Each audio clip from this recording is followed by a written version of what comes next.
Eu acredito que inclusive isso acaba sanando uma outra dúvida muito comum no público, talvez uma das maiores dificuldades que as pessoas elas têm ao produzir conteúdo para seus negócios, que é justamente saber o que produzir. O que que eu vou gravar? Então, sabendo e entendendo ali qual é que é a persona, eles sabem muitas vezes olhar para os interesses e também Uhum. para as dores e dúvidas que aquela persona tem para daí sim, não, o que que eu posso produzir de conteúdo? É mais ou É menos por mais aí? ou menos isso mesmo, Thiago. E uma coisa bacana é você também dar um nome para tua persona. Então, por exemplo, eu posso ter a persona Thiago, e aí quando eu vou produzir conteúdo, uma coisa que ajuda a gatilhar para eu conseguir realmente falar com fluidez é eu fingir que eu tô conversando com o Thiago. E aí eu conto algo, e aqui vai uma estratégia para ti, também tá Eu utilizando sabia que ia sobrar pra mim. Olha aí. Isso uma hora ia ser direcionado. Nunca é à toa. aí nos conteúdos, porque de fato facilita. Até que, claro, chega o momento em que você já está produzindo e tal, e fica mais fácil. Mas pensar em campanhas, pensar em muita coisa, assim, é importante da gente ter esse passo.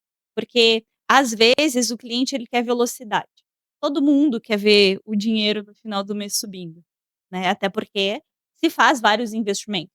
Se investe em marketing, se investe em campanhas, se investe em materiais, que a coisa vai acontecendo e eu quero ansiosamente ver o retorno disso. Só que se eu não preparar o campo e organizar aqui o bastidor para saber para quem que eu estou fazendo, como que eu vou produzir, o que, que a coisa vai acontecer, não adianta nesse momento eu pisar no acelerador.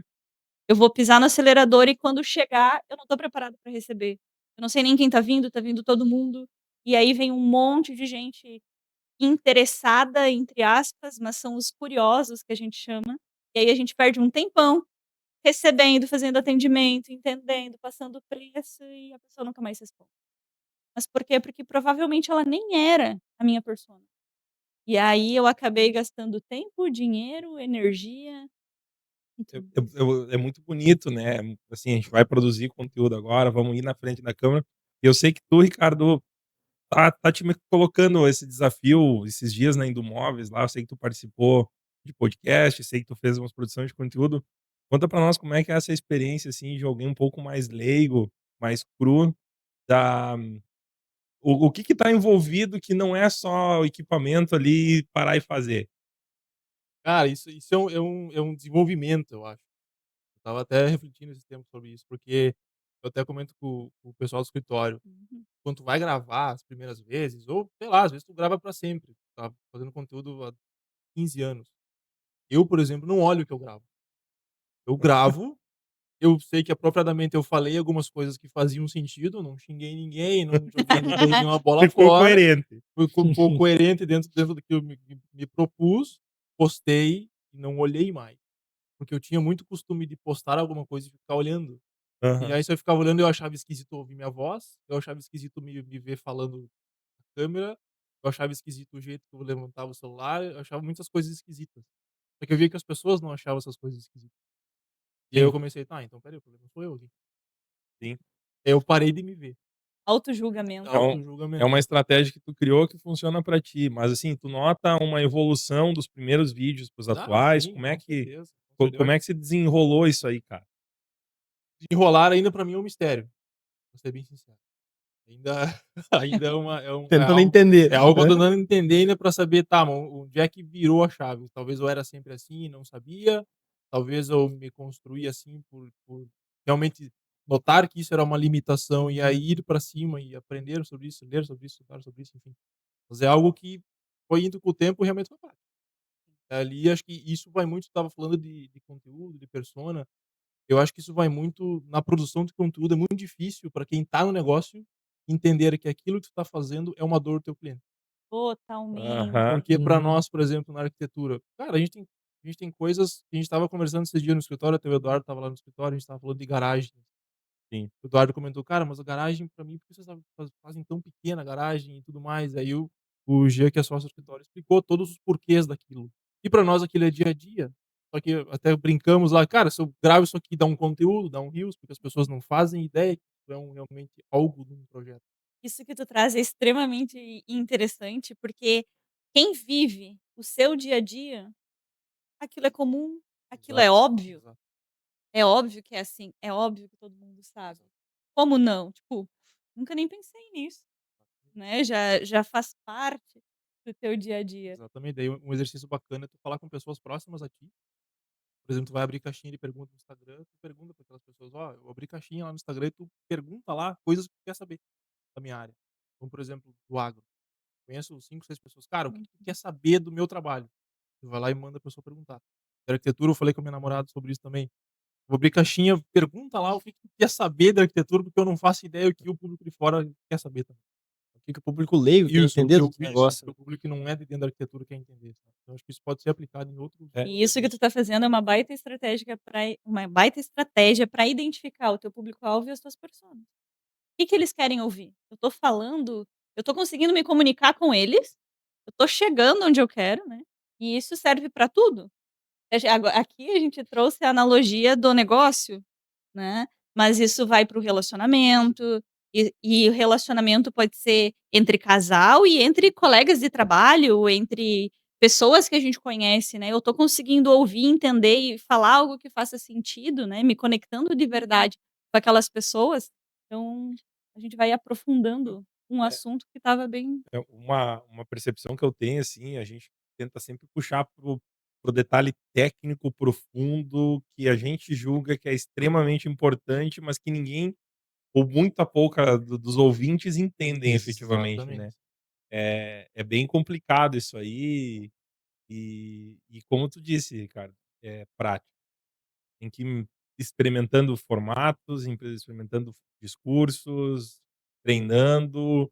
Eu uso da mesma estratégia de gravar e não olhar, e Cara, tem que vai, falar, e tem que falar. vai. Não me faço essas autocríticas, porque senão não sai do chão, não sai. E é melhor feito do que perfeito na internet. É isso aí. Conversávamos ontem, eu e o Eduardo, sobre É, isso, exato. sobre o poder da gente criar em velocidade e de forma constante, né. Criar, criar, criar. Porque se a gente se preocupar em lançar um reels ou um vídeo, um stories perfeito, a gente vai levar uma semana para entregar ele.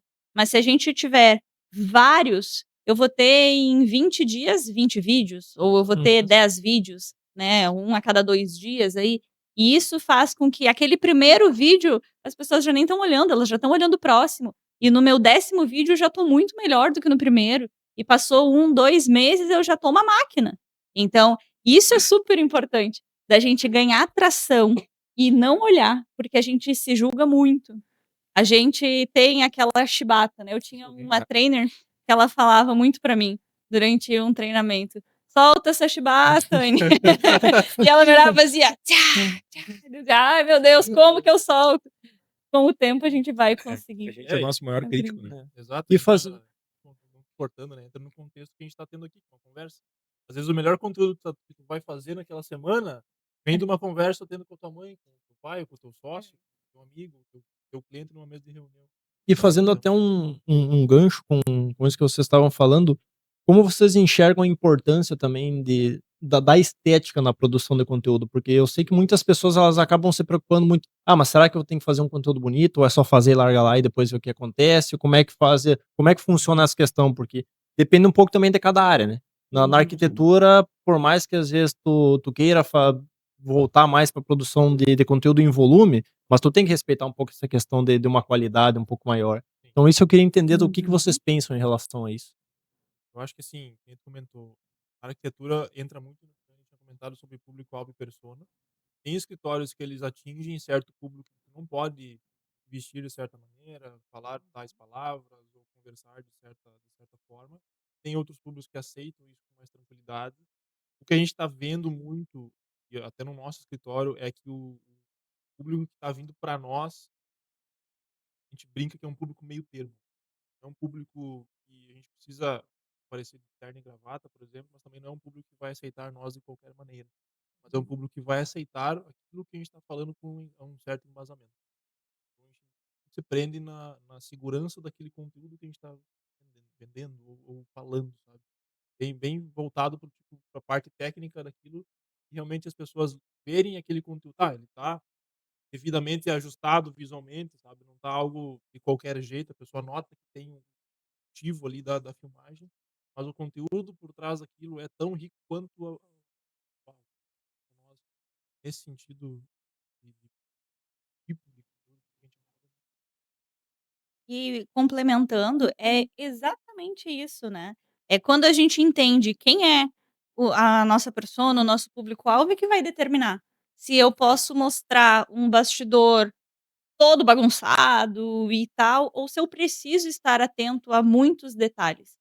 Mas, independente disso, eu sempre digo que dá uma olhada no que está aparecendo atrás, né? Coloca o celular em selfie assim e espia, Dá uma limpada na né? Dá câmera. uma limpada na câmera. Não precisa terapia. ter também um desleixo. É diferente de ter várias coisas atrás aparecendo e tudo mais. Igual aqui, quando a gente tem toda uma estrutura de um podcast, existe um bastidor, né? Existem muitas coisas aqui. Mas é diferente da gente ter um bastidor aparecendo ou eu ter algo que parece um desleixo. Porque isso diz muito sobre você e isso automaticamente diz sobre o teu negócio. Então, o que você está vendendo? Você, mas eu não estou vendendo, eu estou fazendo a minha dancinha. Tudo certo, mas naquele momento você está vendendo a sua imagem. Naquele momento você está vendendo algo. Porque a gente pode não perceber, mas a gente vende a todo momento aquilo que a gente comunica e a gente mais comunica no visual, que se eu não me engano é uns 70% da nossa comunicação, Uhum. ela é não verbal.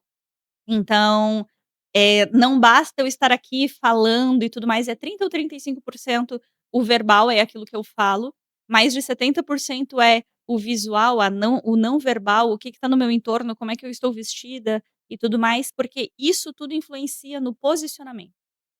Então, como eu estou me posicionando? O negócio de arquitetura faz 100% sentido.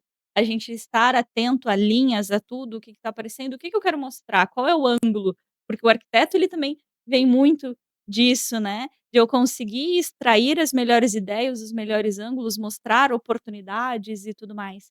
Dentro do marketing, a gente vai também trazendo isso, e aqui vai muito do perfil de cada agência, né? Então, qual é o perfil da nossa agência? Da mesma maneira, a gente não atua, a gente atua num nível intermediário, né? Então, vamos dizer assim, onde eu não posso estar posicionada ao meu cliente de qualquer maneira, mas eu também ainda não tenho a necessidade de estar 100% alinhada e tal, só taças aparecendo sim. na live e assim por diante.